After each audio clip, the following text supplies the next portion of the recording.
Hello everyone, welcome back to my channel. দেখতেই পাচ্ছ এখানে কত গোলাপ ফুল রয়েছে, সব কিন্তু লাল কালারের গোলাপ। তো এখন তো জানোই এখন বিয়ের সিজন নেই, তো এখন কিন্তু গোলাপের দাম খুবই কম, যার কারণে এত গোলাপ ফুল এনেছে। তো এই গোলাপ ফুলগুলো এনেছে হচ্ছে আমার বর। না, যেটা ভাবছেন সেটা কিন্তু না, আমার বর আমার জন্য গোলাপ ফুল একদমই আনেনি। সে তো সেগুড়ে বালি, সেটা ভাবাই চলে না। এইগুলো কিন্তু এনেছে ঠাকুরঘর সাজানোর জন্য।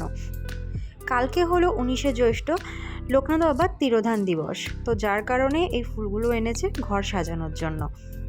ও তো এনে দিয়েই খালাস, 3 গোছা গোলাপ এনেছে। এখন দেখুন আমি এখানটায় সব বসে বসে এখন পাতাগুলো কাটছি, কেটে আমাকে এগুলো কিন্তু সাজাতে হবে।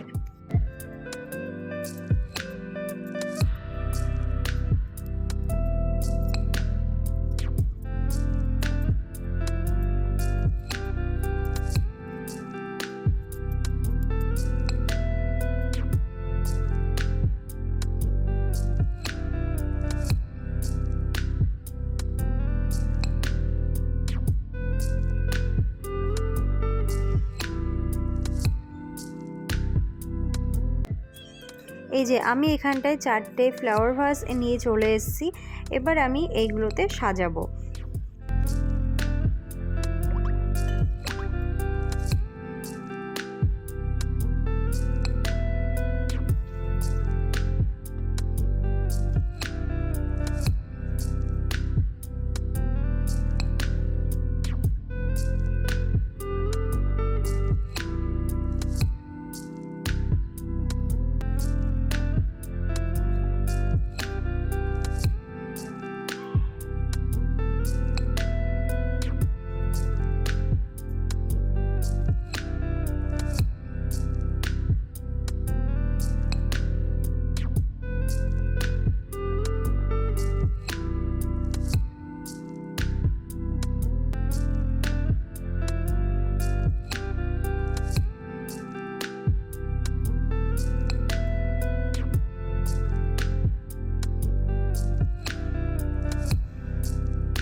এই যে এখন কিন্তু আমার ফুলদানিগুলো সাজানো একদম কমপ্লিট। আর যেগুলো বাড়তি ফুল ছিল আমি সেগুলো এরকম একটা বোলের মধ্যে জলের মধ্যে আমি রেখে দিয়েছি।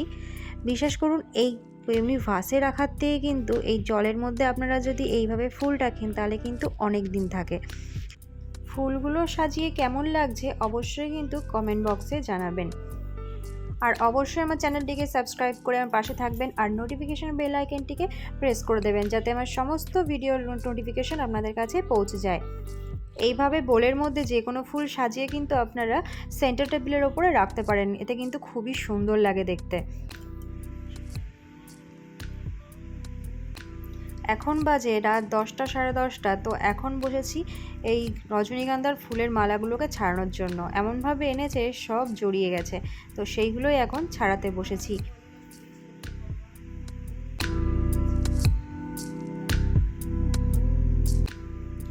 আমার চুলের দিকে কিন্তু কেউ নজর দেবে না, এটাকে একদমই স্কিপ করবেন।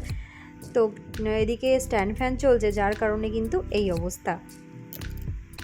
তো চলুন আজকের ভ্লগ এখানেই শেষ করছি, দেখা হচ্ছে অন্য একটি ভ্লগে। সবাই ভালো থাকবেন।